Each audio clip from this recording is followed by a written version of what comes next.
गवाही को लेकर के एक बार फिर से हम यहाँ उपस्थित हैं। किस तरह से परमेश्वर ने अपना अनुग्रह इनके जीवन में किया, मसीह में होने के बाद भी इनके जीवन में जो कठिनाई आई, पारिवारिक समस्याएं आई और परिवार में माता जी के ऊपर जो कष्ट आया, उसके बावजूद अपने विश्वास को बनाकर रखने में ये कायम रहे और प्रभु ने उसका अज़र इनको दिया और इनकी माता जी अब बिल्कुल प्रभु में आनंदित हैं, ठीक हैं। सो उन्हीं की गवाही को इनके मुख से सुनेंगे। जय मसीह की भाई। जय मसीह की सर। क्या नाम है, कहाँ से आते हैं आप? सर मेरा नाम अवतार है, मैं कटानी से आता हूँ। लगभग यहाँ से 24-25 किलोमीटर है। लगभग 24-25 किलोमीटर दूर कटानी से आप प्रेयर टावर में आते हैं। कैसा लगता है आपको चर्च में आकर प्रभु की आराधना करके? सर प्रभु की आराधना करके मुझे बहुत ही अच्छा लगता है। वैसे तो मैं छोटे होते ही मैं प्रभु में आराधना करने में रुचि रखता हूँ, पर प्रभु के घर में आके बहुत अच्छा लगता है। क्या जीवन की गवाही रही है, किस तरह से खुदा ने आपके जीवन में काम किया, आप हमें दर्शकों को बताएं। जी सर, मेरे आज से 8-7 साल पहले की बात है। मेरे मम्मा को पैरालाइज़ हो गया था। तो जब उनको पैरालाइज अचानक से, कभी ऐसे कुछ नहीं हुआ था, तो अचानक से जब पैरालाइज़ हुआ तो बहुत प्रॉब्लम घर में आ गई। तो उससे पहले मैं प्रभु के भवन में सेवकाई भी करता था। तो मैंने प्रभु के सेवकाई करने के बाद जब मैं रोज़ शाम को, जब मम्मी को पैरालाइज हुआ, शाम को रोज़ मैं प्रेयर में बैठता था, तो मैं प्रभु से एक ही बात करता कि प्रभु मैं आपके घर में सेवकाई करता हूँ, तो मेरे साथ ऐसा क्यों हुआ। तो जैसे पास्टर हमारे बताते हैं कि जब तक हमारे जीवन में वो प्रॉब्लम ना आए तो हमारा विश्वास परखा जाता है। तो शायद परमेश्वर ने हमारा विश्वास परखा और हमारे जीवन को परखा। तो कभी ऐसा हुआ हो कि आसपास के लोग और मित्र दोस्त ये कहते हों, अरे आप तो चर्च जाते हैं, आप तो प्रभु को मानते हैं, इतनी प्रार्थनाएं करते हो, फिर भी आप परेशान हो, या आपके घर में ये परेशानी आ गई, क्या उस वक्त प्रतिक्रिया रहती थी, क्या लोगों को कहते थे आप? जी सर, यही सोचकर मैं रात को प्रेयर करता था और मैं प्रभु से यही बात करता कि प्रभु ऐसे ऐसे लोग मुझे बातें कहते हो।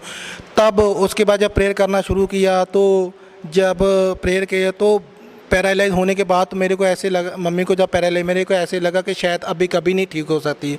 तो मैंने प्रभु से प्रार्थना की। लोगों की बातें, जो नकारात्मक बातें थी, वो सुन करके मन ने भी ऐसा बना लिया कि अभी नहीं, अभी ये हमेशा ऐसे रहने वाली हैं।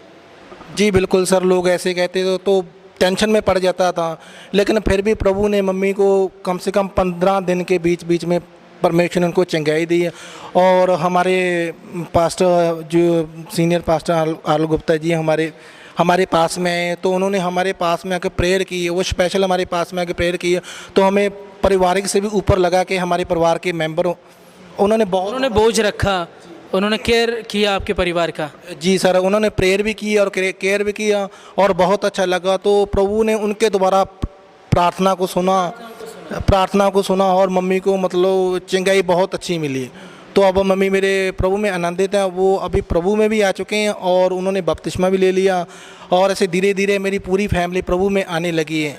तो जो मम्मी के ठीक होने के बाद, जब मैं पहले दुनिया में दूसरे काम करता था, मतलब जीवन में कैसे, मतलब जैसे आजकल के लड़के लड़कियाँ नौजवान कोई फिल्म देखने जाता है, जो हमारे जवान हैं आपका प्रोग्राम देख रहे हैं, आपकी गवाही सुन रहे हैं, आपके जीवन में जो कमियां रहीं, आपने जैसा कि बताया कि मैं पहले उन अपने जवान दोस्तों के पीछे लग के साथ में फिल्में देखने चले जाना या गानों को सुनना, गानों को बनाना, उस तरीके के कार्यों को किस तरह से प्रभु ने मन में डाला कि अभी इसे छोड़ देना चाहिए? क्योंकि प्रभु ने ऐसे मन में डाला, क्योंकि इन चीज़ों को प्रभु तो पसंद बिल्कुल भी नहीं करते। क्योंकि परमेश्वर ने हमको जीवन दिया है कि उसकी महिमा करें, तो उसकी महिमा करने से पहले हम कुछ और ही काम, मतलब फालतू के काम, जैसे किसी के साथ घूमने फिरने चले जाना, तो ऐसे मतलब जैसे प्रभु को कोई काम पसंद नहीं था, ऐसे ऐसे काम करना कि फालतू की बातें करना, बस इधर उधर चुगली निंदा करना, बस यारों दोस्तों के साथ बुरी संगत में पड़ जाना। और ऐसे बहुत से कार्य थे जो प्रभु को पसंद नहीं थे। प्रभु में आने के बाद इन चीज़ों का पता चला और प्रभु के वचन, जो सेवक हमें प्रचार के दौरान जो चीज़ें सिखाते हैं, जो घरेलू से लेकर के अपने व्यक्तिगत जीवन से लेकर सामाजिक जीवन में कैसे रहना है, जवानी के दिनों में कैसे चलना है, तो वो वचन कहीं ना कहीं आपके जीवन में कार्य किया उस वचन ने। जी बिल्कुल सर, जो हमारे पास्टर जी हैं उन्होंने मतलब बहुत ही अच्छी रीति से वो वचन को समझाते हैं और सिखाते हैं। और उनके वचन हमारी ज़िंदगी में ऐसे काम किए कि मतलब सच पूछो तो पहले वाली ज़िंदगी तो हम भूल ही चुके हैं। असली जीवन का महत्व अब पता चला है कि प्रभु में कैसे जीवन को जीना। बढ़िया लगता है कि प्रभु में आने के बाद बहुत ही जो जवान आज इन अभिलाषाओं में अभी भी पड़े हैं, उनके लिए क्या छोटा सा संदेश देना चाहेंगे? मैं तो ये कहना चाहता हूँ कि जो अभी बुरी संगत में पड़े हुए नौजवान हैं, उनको बुरी ऐसे चीज़ें में, ऐसे जीवन में कोई फ़ायदा नहीं है, क्योंकि बाइबल में लिखा है पाप की मजदूरी मौत है। क्योंकि ज़्यादातर पाप तो जवानी में होते हैं, लेकिन वचन में लिखा है कि पर धन्य हैं वो लोग जो जवानी के दिनों में अपने परमेश्वर को याद करते हैं। इसीलिए हम अपने जो लोग अपनी जवानी को परमेश्वर के हाथ में सौंप देते हैं, परमेश्वर उनको बहुत ही अच्छे तरीके से। Praise the Lord. बहुत बहुत शुक्रिया हमसे बातचीत करने के लिए। सो प्रभु का हम तहे दिल से शुक्रिया अदा करते हैं कि इन जवान भाई के जीवन में प्रभु ने कार्य किया, सेवकों की प्रार्थनाओं से खुदावन ने उनको चंगा भला किया। प्रभु का हम धन्यवाद देते हैं और इसी तरीके से शुक्रिया अदा करते हैं जितने जवान हमारे चैनल को देख रहे हैं। अगर आपने हमारे सियोन टीवी चैनल को सब्सक्राइब नहीं किया है तो ज़रूर करें, ताकि ऐसी गवाहियाँ लेकर हम आप तक पहुँचते रहें। परमेश्वर में आप सबको शांति मिले, आशीष मिले। जय मसीह की।